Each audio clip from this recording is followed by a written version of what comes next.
Saudara kita ke sorotan lain, kasus pembunuhan anak politisi PKS yang tewas di rumahnya belum juga terungkap. Kasus ini kini diambil alih Polda Banten, sementara penyidik mendalami peran orang terdekat korban untuk menggali alibi dan juga motif pembunuhan.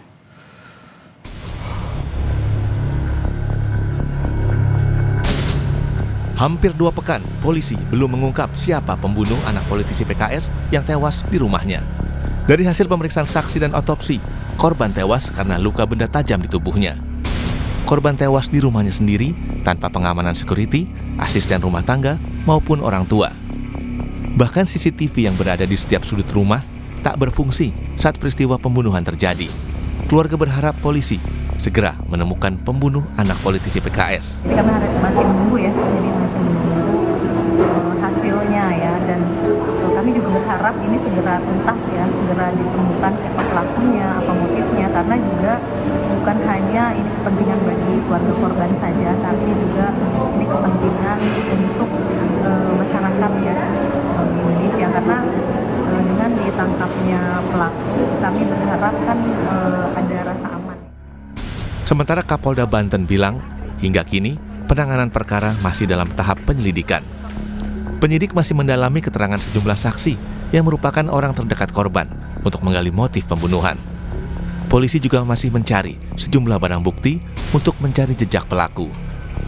Saya tidak akan menyampaikan perkembangannya, masih dalam tahap penyelidikan. Ya, masih dalam tahap penyelidikan. Teknis penyelidikan kami tidak uraikan di sini. Kasus bakal ditarik ke Polda nggak? Siapa? Kasus. Memang sudah ditarik di Polda, gabungan Polda dan Polres Cilegon, yang dipimpin oleh Pak Dirkrim Ketua timnya Pak Dirkrim Masih dalam tahap penyelidikan, kita dalami pemeriksaan saksi dan sebagainya. Termasuk kita sudah mendatangkan lapor. Mudah-mudahan yang mendengar mencari ada informasi, segera informasikan ke kita. Mantan Kabar Eskrim Susno Duaji bilang, walaupun CCTV di rumah tersebut rusak, penyidik masih bisa mencari jejak pelaku dengan memeriksa DNA di TKP. Susno yakin peristiwa pembunuhan dengan senjata tajam pasti meninggalkan jejak pelaku di TKP yang dapat dijadikan alat bukti. Di sekitar situ harus dicari jejak daripada tersangka. Berupa apa jejak tersangka?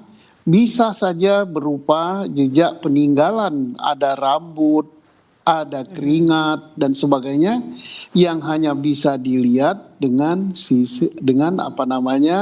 DNA. Berarti kalau tidak ada CCTV, lantas perkara ini menjadi mustahil untuk diungkap. Tidak, masih ada sidik jari, masih ada DNA, masih ada bekas-bekas yang lain, masih ada alat. Jadi di sekitar TKP yang terdekat, yaitu di ruangan itu, ada tidak alat yang tertinggal.